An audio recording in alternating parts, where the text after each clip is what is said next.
신앙 고백하심으로 새벽 예배 드립니다. 전능하사 천지를 만드신 하나님 아버지를 내가 믿사오며 그 외아들 우리 주 예수 그리스도를 믿사오니 이는 성령으로 잉태하사 동정녀 마리아에게 나시고 본디오 빌라도에게 고난을 받으사 십자가에 못 박혀 죽으시고 장사한 지 사흘 만에 죽은 자 가운데서 다시 살아나시며 하늘에 오르사 전능하신 하나님 우편에 앉아 계시다가 저리로서 산 자와 죽은 자를 심판하러 오시리라. 성령을 믿사오며 거룩한 공회와 성도가 서류교통하는 것과 죄를 사하여 주시는 것과 몸이 다히 사는 것과 영원히 사는 것을 믿사옵나이다. 아멘. 95장 찬양합니다.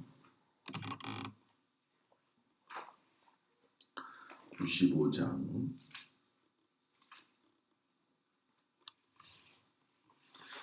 나의 기쁨 나의 소망 되시며 나의 생명이 되신 주 밤낮 불러서 찬송을 드려도 늘 아신 마음 뿐일세.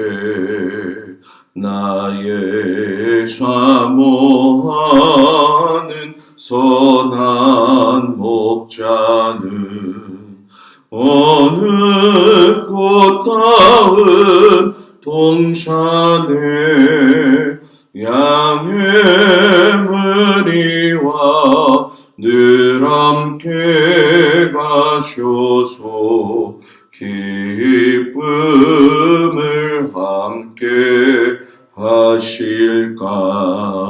길도 없이 거친 넓은 들에서 갈 길 못 찾아 애쓰며 이리 저리로 헤매는 내 모양 저 원수처럼 하도다.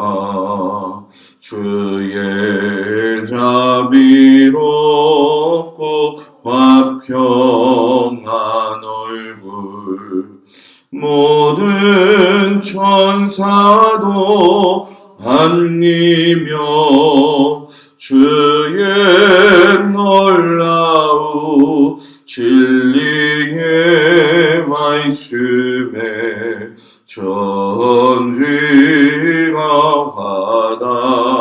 화다하도다. 나의 진정 사모하는 예수님 음성조차도 안 갖고 나의 생명과 나의 참 소망을 오직 주 예수 뿐이세. 아멘. 하나님 말씀은 사사기 8장 22절에서 35절까지 말씀을 보도록 합니다. 8장 22절에서 35절 말씀을 교독합니다. 그때 이스라엘 사람들이 기드온에게 이르되 당신이 우리를 미디안의 손에서 구원하셨으니 당신과 당신의 아들과 당신의 손자가 우리를 다스리소서 하는지라.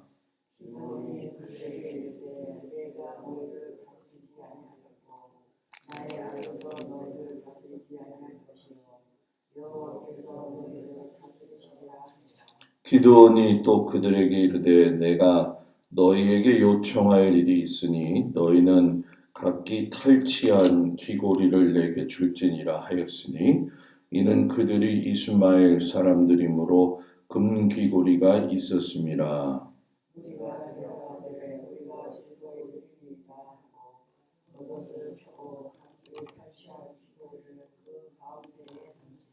기드온이 요청한 금 귀고리의 무게가 금 1700세겔이요 그 외에 또 조승달 장식들과 패물과 미디안 왕들이 입었던 자색 의복과 또 그 외에 그들의 낙타목에 둘렀던 사슬이었더라.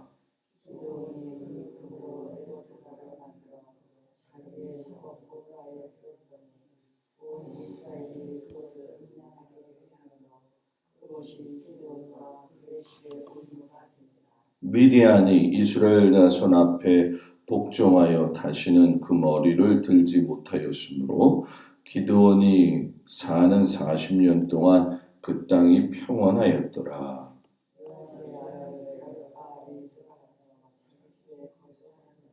기드온이 아내가 많으므로 그의 몸에서 낳은 아들이 70명이었고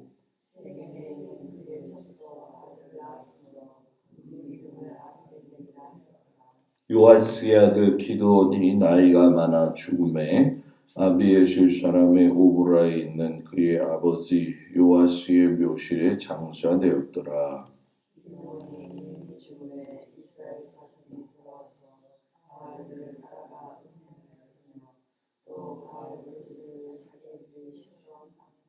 이스라엘 자손이 주위의 모든 원수들의 손에서 자기들을 건져내신 여호와 자기들의 하나님을 기억하지 아니하며 또 여룹발이라 하는 기드온이 이스라엘에 베푼 모든 은혜를 따라 그의 집을 후대하지도 아니하였더라.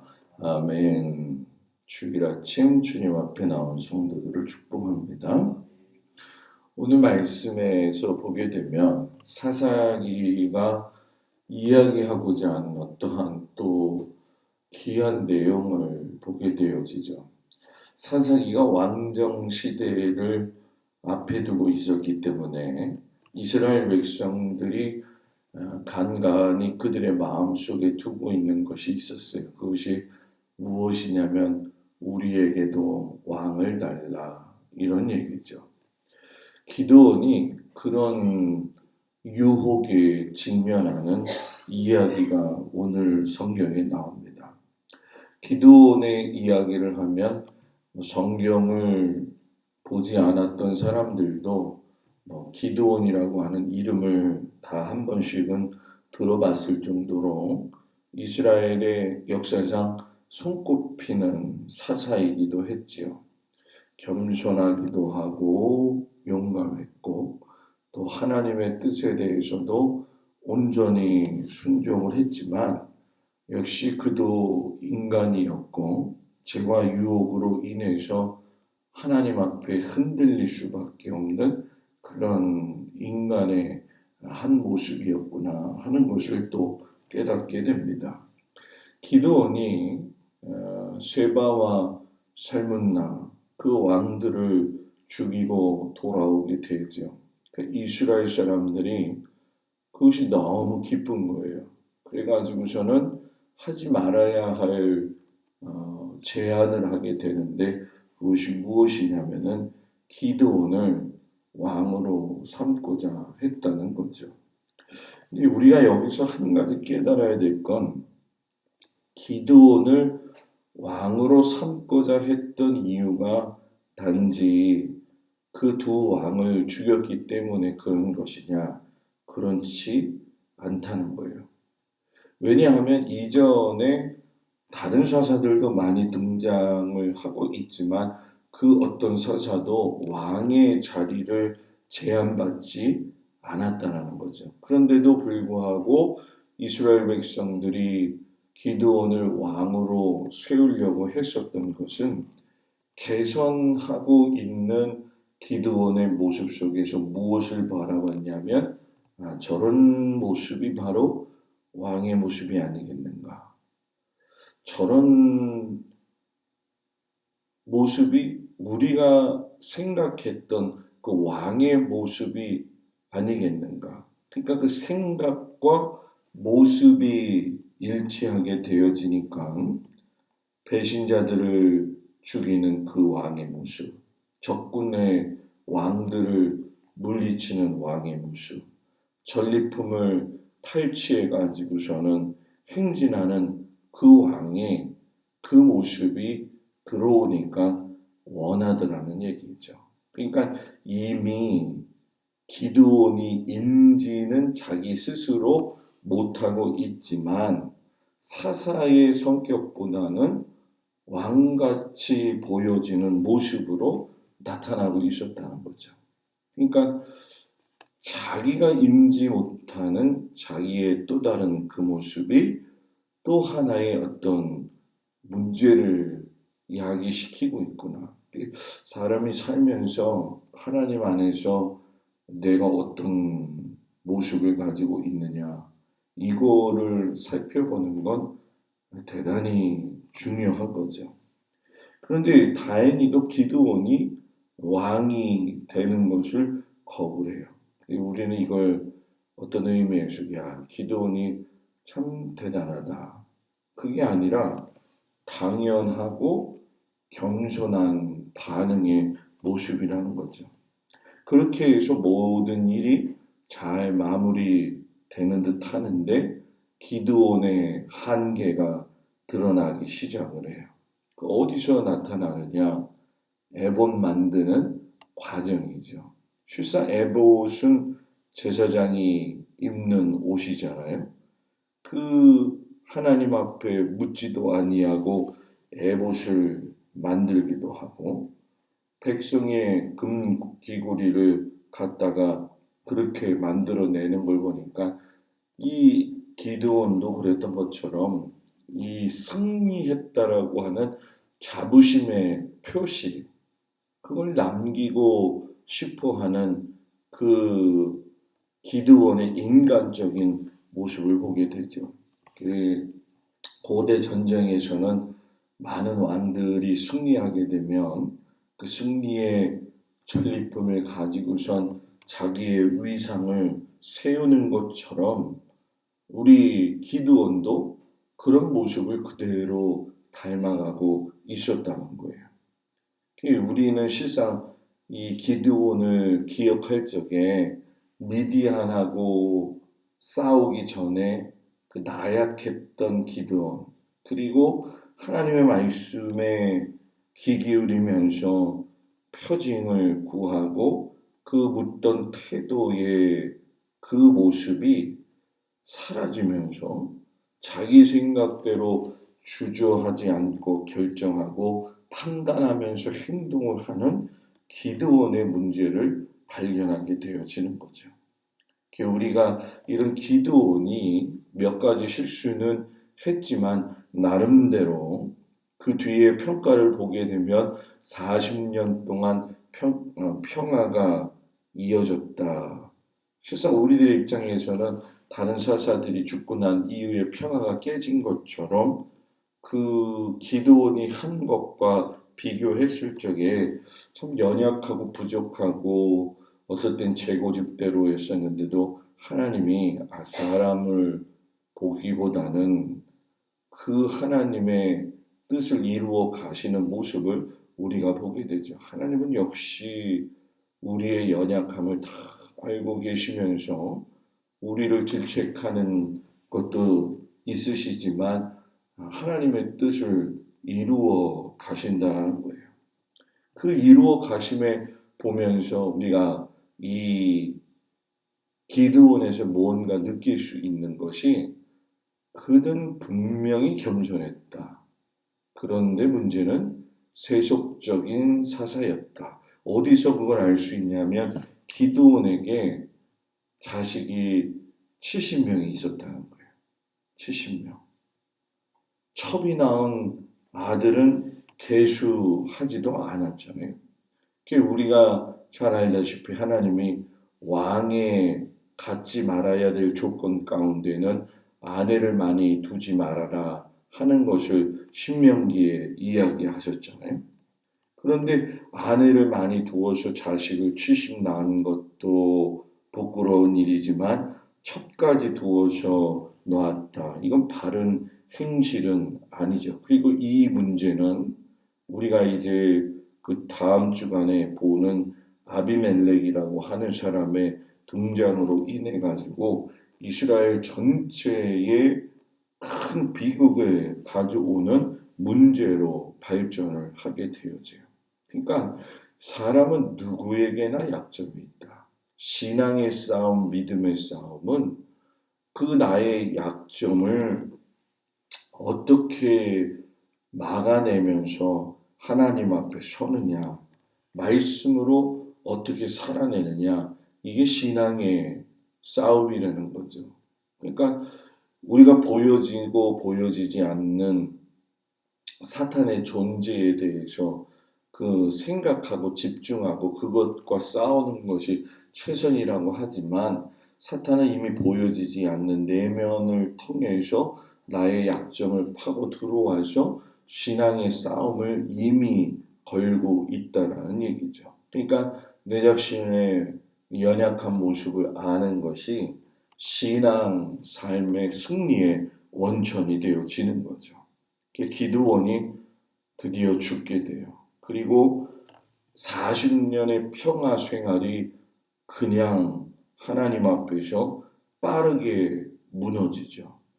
바알 신을 다시금 섬겨가지고 하나님에 대한 기억을 잊어버리고 그리고 위대한 가문의 후계자도 없고 기드온 죽음 이후에 이를 전혀 대비하지 않는 그 모습을 우리가 보게 되어지죠. 그러니까 모세 이후에 여호수아를 세우셨던 하나님의 모습과는 반대되어지는 그런 모습들이 오늘 성경에서 나타나는 거죠. 그러니까 이 기드온을 보면서 신앙의 영들도 우리하고 다를 바가 없는 연약한 자들이구나.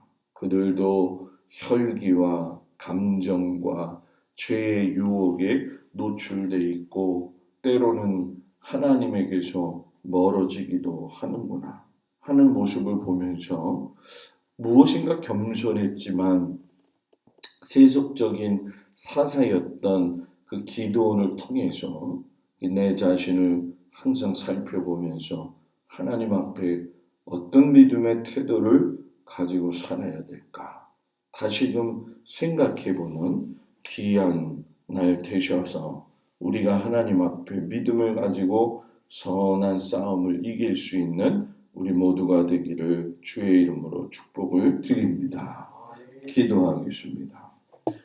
하나님, 기드온이 겸손했지만 세속적인 사사였구나 하는 것을 우리가 보게 됩니다. 우리 안에 어찌 보면 내가 모르는 또 하나의 더 다른 내 모습이 있는 것 같습니다.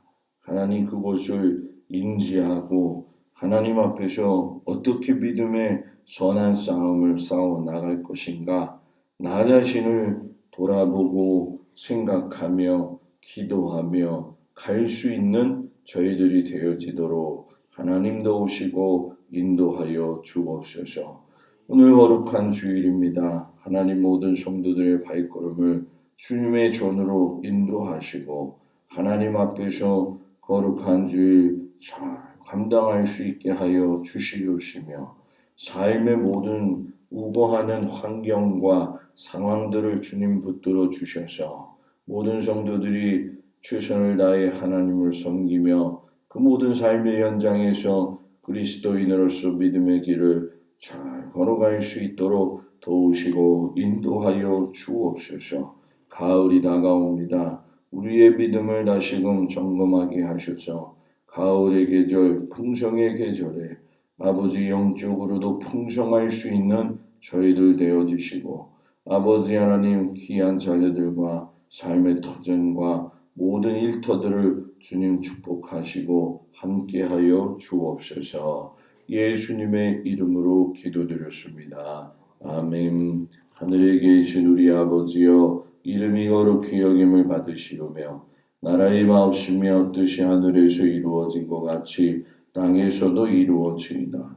오늘날 우리에게 일용할 양식을 주옵시고 우리가 우리에게 죄 지은 자를 사하여 준 것 같이 우리 죄를 사하여 주옵시고 우리를 시험에 들지 말게 하옵시며 다만 악에서 구하옵소서. 나라와 권세와 영광이 아버지께 영원히 있사옵나이다. 아멘.